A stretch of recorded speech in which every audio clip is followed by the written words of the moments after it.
Back again, once again. I'm Jamie Thomas. Paul McBeth is joining me again here in the studio. We're going to talk about the back nine of the 2015 European Open. It promises to be a great one. A spectacular finish is undoubtedly on the way for you here, and we've got all the coverage from all the holes, even the ones the TV didn't capture. Are you ready to talk about this? Yeah, let's do it. All right. Right now, you're sitting with a 3-stroke lead over Ricky, who's making a charge. He, has birdied 5 of the last 6 with a lone bogey on hole 8. And Schusterick and KJ are a little bit further behind, but you can't ever count them out with their talent level and their arsenal of shots in their bag. Let's get right into hole 10. Let's get it started. And hole 10's a big dog leg left. 666 feet cross yourself, 26-foot downhill. We have an elevated tee pad. You're throwing over a soccer pitch. How much are you trying to bite off on this drive? Really, the main goal is just get it to that opening, to have a second shot at that green. And if you do have the distance, you can actually get it to finish to the left and hyzer down there and make your upshot shorter. And this is the only thing you don't want to do. A little short, little left, and like he's saying, there are a bunch of guardian trees right there, giving Ricky a window of opportunity right here. Yeah, mine unfortunately was out of bounds short, and you can't really tell that off the tee, and Ricky puts it, in the most ideal spot you can have. And here's Will skying one.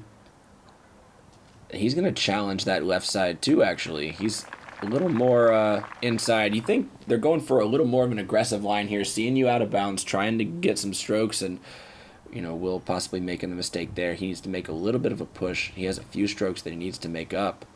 Yeah, it was very surprising to see that from KJ right there. Just kind of stalled it out, and I think he still has a little bit of a tight window right here to attack the green. And that is a great shot through that window and flashes across the basket even, giving him a look for a par.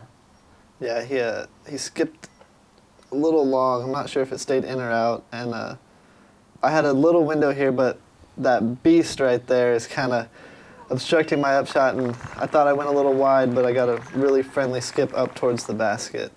And that's not just, or it isn't a gimmick. It's actually protecting a very young tree right there that would have gotten hit multiple times this week.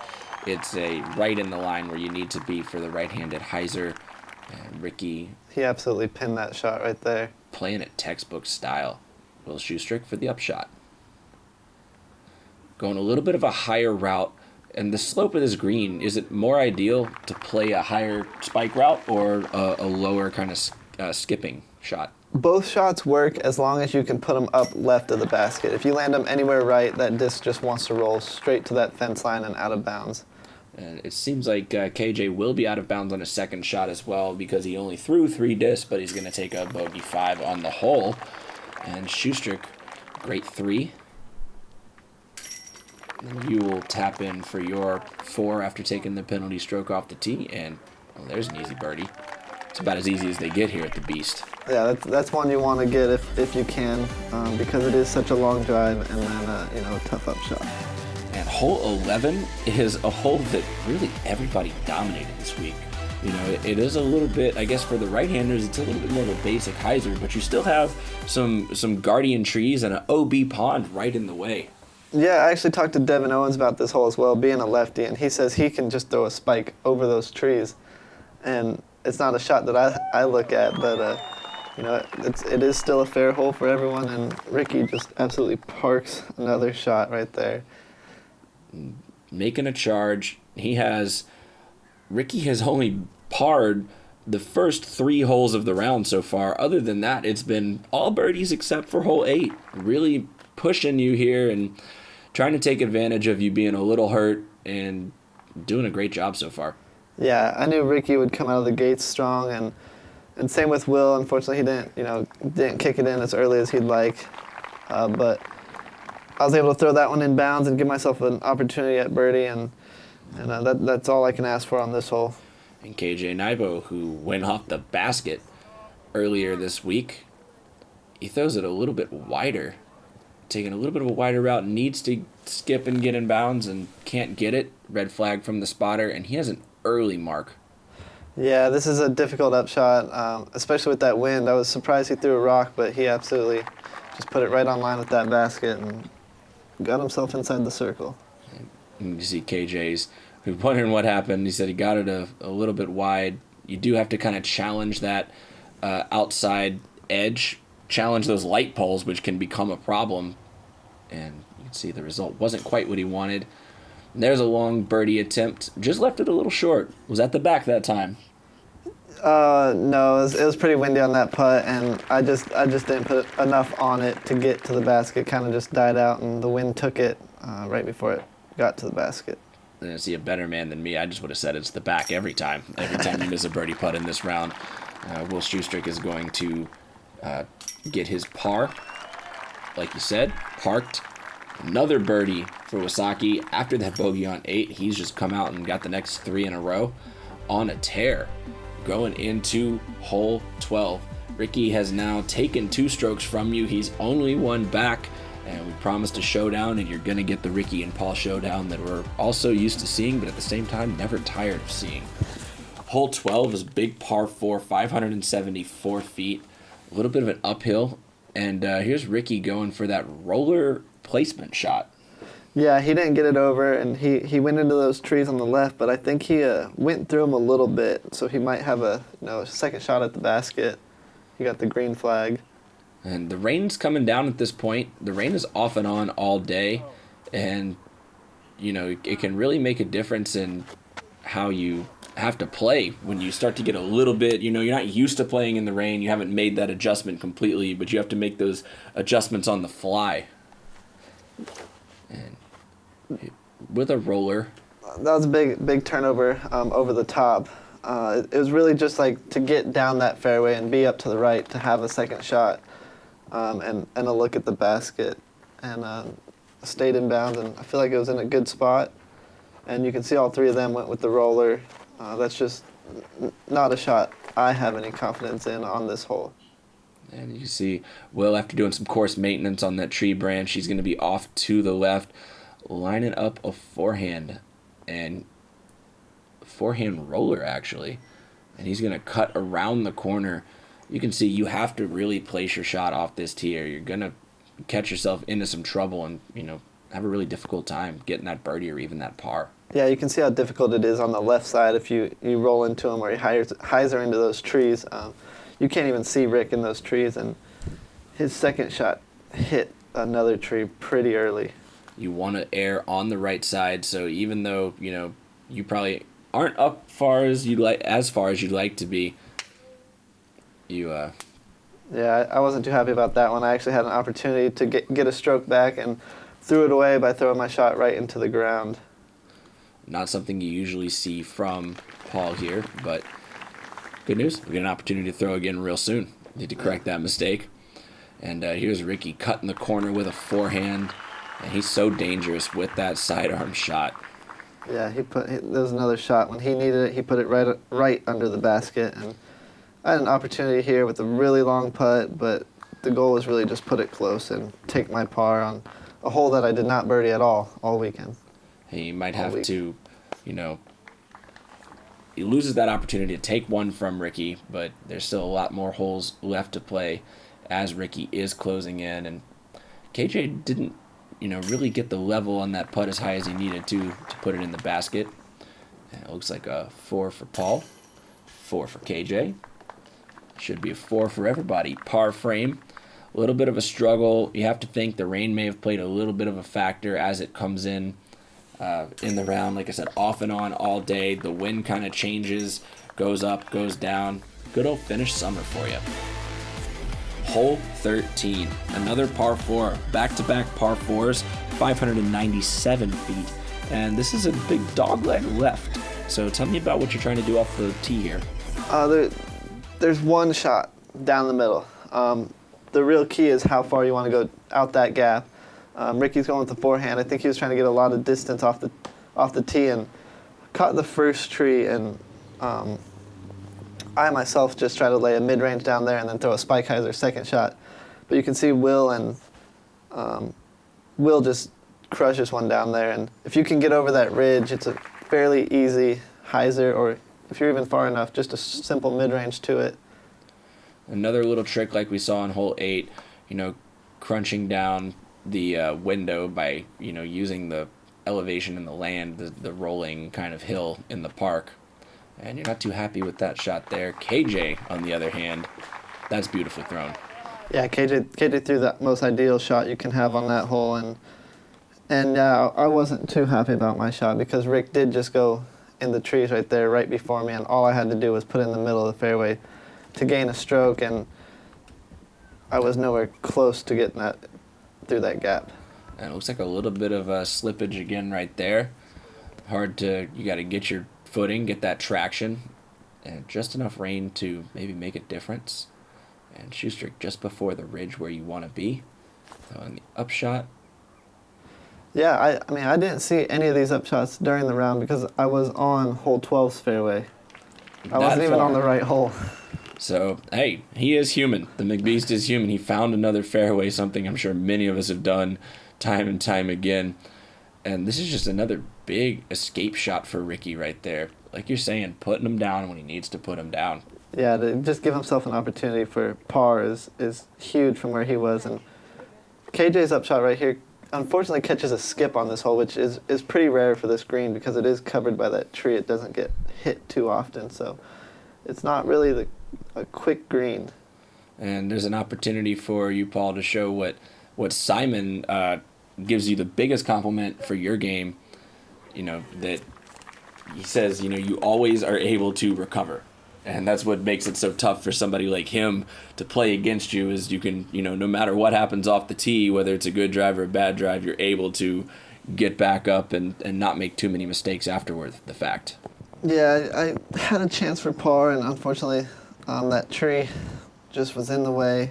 And that was still a big putt right there to save a bogey 5 and move on with 5 holes left. And with that confidence in the putter, it does make a big difference. You can see that even the best pros in the world are making mistakes, and they don't always throw the greatest shots off the tee, but the real key is getting to the basket in as few strokes as possible by making those recovery putts and those tester putts. Yeah, and that was a surprising miss for birdie right there by Will to take the lone birdie on the hole. And one of the big criticisms of Schusterick's game, not that I can criticize him from a personal standpoint, but from an analytical standpoint, is the putter can sometimes come and go for him. And when it's on, he's phenomenal. Obviously, 3 U.S. titles speaks to that, and sometimes the putter just isn't working as well as he'd like it to.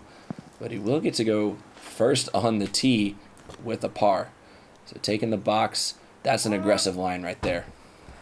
Yeah, he put that pretty far right. I was surprised with how far it ended up, but he hit the line, just how you want to, as well as KJ right here, giving it an ace run and just soaring right over the basket. Wow, KJ has been on point off the tee all weekend. Really exciting to see him play so well. And here's Ricky with a backhand that he's been working on for the last couple years and has really shot up the world rankings as his backhand is getting better. His putter and his forehand have always been top-notch. And your opportunity.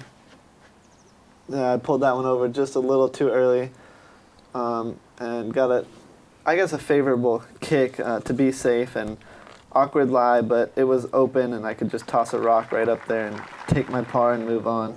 And really, all of you guys are challenging the upper part of that gap, which narrows down off the tee. Yeah, I think it's really the only way to reach the basket, and I believe we're all throwing drivers, fairway drivers, to get that speed through there, and in case we do catch a limb or two, it can power right through. KJ knows he needed that putt. He really wanted to get that stroke. The holes are running out, and Ricky takes advantage of his opportunity. And he just tied it up right there. The lone birdie to tie it up. And I know that I'm watching the live scoring and excited that it's going to be a great close finish. I'm sure you had some different feelings coming down the stretch.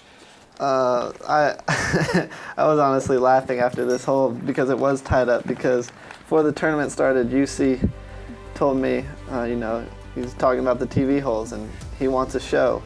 He wants it to be close, and I don't think he could have asked for anything closer than this.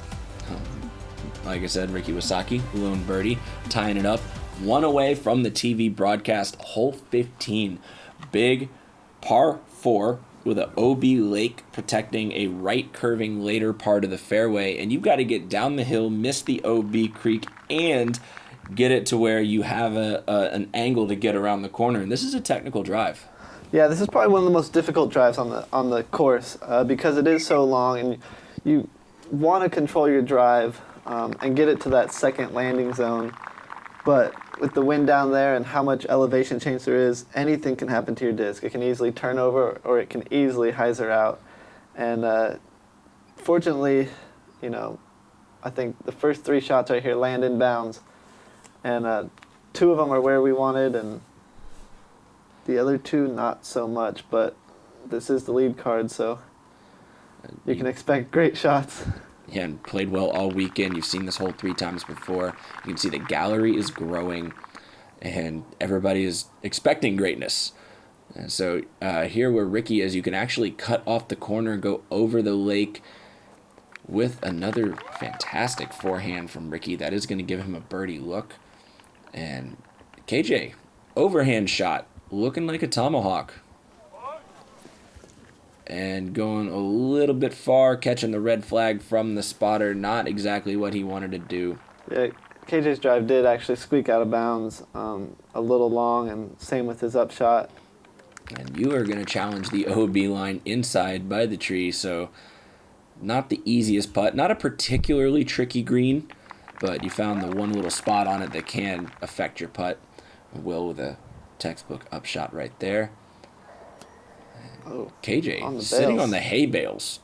This will be Ricky for his birdie. Another birdie for Ricky. Making it tough coming down the stretch. Not letting you get away with this one. And this is a tough putt here. Look at all the factors involved. Straddle from a knee, under a tree, with the back to an elevated basket. It may not look like much on camera, but that's a clutch putt. Yeah, especially with Ricky making that birdie. I knew if I wanted to stay tied, I had to make that. And it wasn't the cleanest of putts, but it went in, and that's all that matters. I always say there's no pictures on the scorecard. It goes in, stays in. We'll go to hole 16, probably my favorite hole on the course. A par 4 island, a rarity in disc golf, and a tough tee shot because of the trees that are in the way. Yeah, this tee shot is very difficult. You got to place it down there and try to set up for your second shot, but you never know where it's going to end up. As long as it's safe, that's all you can be happy with. And Ricky's shot hits our cameraman, and we can't say definitively, but probably stayed in bounds because of that, and you were not happy about that. No, I wasn't too happy about it, but I knew, I still had my shot ahead of me, and I needed to put it in bounds to even have a chance because Ricky was in bounds. And this was a difficult tee shot for me, just trying to get it up in the air and, using my legs and lower back to get that disc up, and just can't get the distance on it, but it is safe. You didn't get the distance on it, but you definitely put more of a hyzer on it, so it looks like you are wanting to go first. And here's KJ with a really nice center cut. Beautiful shot by KJ. And it looks like you want to go first here and try to put the pressure on him with this shot. Yeah, Ricky and I were about the same distance, and I knew, I wanted to throw first and put that pressure on him. And putting it inside those hay bales, it's anywhere short right of that basket, you should make that putt, 99 out of 100 times. And I did put the pressure on Ricky, I feel, and he went long right there. And he said in his TV interview after the round that, it was the heat of the moment. He was excited. He really wanted to kind of run it back, and he just juiced it too far. And then a very rare miss from him a second time. He actually takes too much off of it, and he needs to correct, throwing another forehand, skipping over the hay bales out of bounds. We've seen it happen the other way a couple times in this tournament, and he has to take a 4th shot at the island. Yeah, I mean, seeing that one skip out of the hay bales was probably the most rare shot I've seen on this hole, and you can just see it. He's disappointed, but he still acknowledges the crowd in the gallery that was cheering him on, regardless what happened. A very classy competitor. somebody who, fights with everything he's got. And there's KJ, we're just talking about, skipping over inbounds, getting a fist bump from Will, who's going to line up his forehand right here. And this is a big momentum swing. Yeah, that's a nice line right there, and right on top of KJ's shot as well as mine. The three of us were about 5 feet. You can see the little markers right there. Yeah, right in the same area like you guys were trying to play there. No problem for putters of this caliber to get that birdie, even though you can see the winds picking up a little bit, like we were talking about earlier. Rain on and off, Finnish summer weather. Here's going to be KJ for his birdie. And after that, Ricky's going to have to tap in for a 6. Yeah, 3 birdies on that hole is pretty solid, and unfortunately Ricky with the double bogey going into the final 2 holes. Understatement of the year, pretty solid. That's fantastic play by the lead card on hole 16, the first of the TV cards. And then we're coming to the ever treacherous hole 17, the ace prize of a Mercedes-Benz. A lot of people attack this hole a lot of different ways with the way that green slopes down. For a really in-depth analysis of it, check out the SpinTV video we uploaded. And here's your caddy, Eunice. Eunice, he pulled me over there. I was taking a little snack, and he's like, Paul, you're up 3 strokes right here. Here's what you're throwing. Just handed me the rock. He's like, you don't need any birdies here. Just put it in the middle and take your pars. And very intelligent 14-year-old kid. And I listened to him. He sounded like he knew what he was talking about. And I trusted his words and threw the rock right here and you put a little bit higher than I wanted, but it did stay in bounds. And you actually changed your strategy. You told me you were thinking of something else, and he actually, not only did he tell you your situation, he talked you out of it. He talked you out of your shot. Yeah, I wanted to throw my Thunderbird and, kind of turn it over to the right and just allow it to work down the hill like I had all week. But he told me just throw the rock, and, I trusted him, took his word for it, and it worked out. When you're right, you're right. It did stay in bounds, and KJ overthrew his a little bit, and here's a moment where Ricky has to capitalize, and he throws a bomb forehand. That should net him a birdie look, no problem. And Schusterick's, he's out of bounds, and looks like he's trying to run it here. At this point, he's kind of jockeying for position in the top 5, trying to do as best he can. There's not too much he can do short of a miracle to really catch you and Ricky. It's really the showdown at this point in the round. Yeah, it looked like he just overthrew his shot off that tee, and I ran my putt right there. I knew I was a lot closer than I expected with that rock, and I saw the opportunity to go for it and to take that birdie and went over the top and kind of made for a scary comebacker, but drilling that putt felt pretty good and gave me the confidence going into 18. Scary moment indeed, remembering back to European Masters last year where you had that ridiculous rollout on hole 18. In that instance, the tournament was already in hand, and this one that could have gone very badly for you. Luckily, hitting the flag, it stays in bounds. Ricky's going to take his birdie, and we're going to hole 18. You really can't oversell how dangerous of a hole this is to finish on. Yeah, 18 is, I always like to call it the video game hole. You throw your drive, you can just see the lines of people and the fairway, the way that it's cut. It's like it's out of a movie or a video game, and it's my favorite hole in disc golf to play, and especially in this situation on the lead card, the final round in front of the spectators and cameras, it's by far the best finishing hole in disc golf. And you have to get it right to get it into the sort of diamond shape that those trees create. That sweet spot landing zone is right about 400, so it takes power and accuracy, and for the right-handed players, you're sloping downhill towards the OB. It really tricky shot with a high-speed driver. Yeah, Ricky crushed a forehand. The first shot, way down there, like almost 500 feet, right in the middle of the fairway, and that put some pressure on me to put it in bounds. And this was probably the most difficult drive for me on the course. To get that disc over, and I was fortunate enough to do it, and KJ and Will put it right in the middle as well, and makes for a pretty fun second shot if you can have the opportunity to attack the basket. And you could see the gallery is watching. You've got to throw uphill to a pinched off green. The scoreboard is staring at you. Tough green to access. Will, who's usually very, very good with the standstill, he's actually going to leave that one a little short, trying to be aggressive, and he's not very happy about that.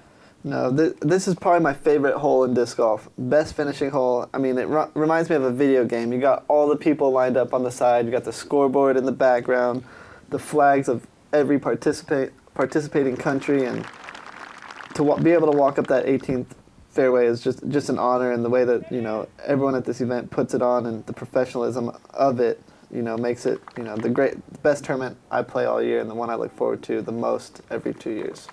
And Will, respectfully bowing out there, not going to take a run, just going to, you know, lay up, and there's KJ. Doesn't know what he's doing there. Ricky, birdie. Another birdie for Ricky. Great birdie, great round. At this point, you were able to lay it up. We didn't show that shot, but you were able to lay it up. You were a little bit long under the tree and get your ceremonial last putt. That I feel like we just film a lot of that. Your ceremonial last putts. Does it ever get tiring?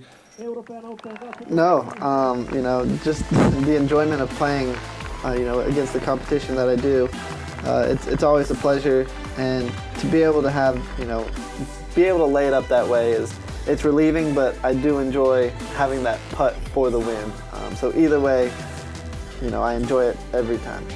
Hunting those moments. He's found another one. He has 3 majors. He's still looking for that Grand Slam sweep of the majors. It's going to be a little tougher this year with 5, but with Aussie, Scandinavia, and Finland conquered, he's looking at Pittsburgh. Eyes on the prize next. Paul, thanks again for stopping by, giving us some insight. Glad we could get you on the track when you actually get the win this time. And good luck in Pittsburgh. We'll see you there. Thank you. Appreciate it.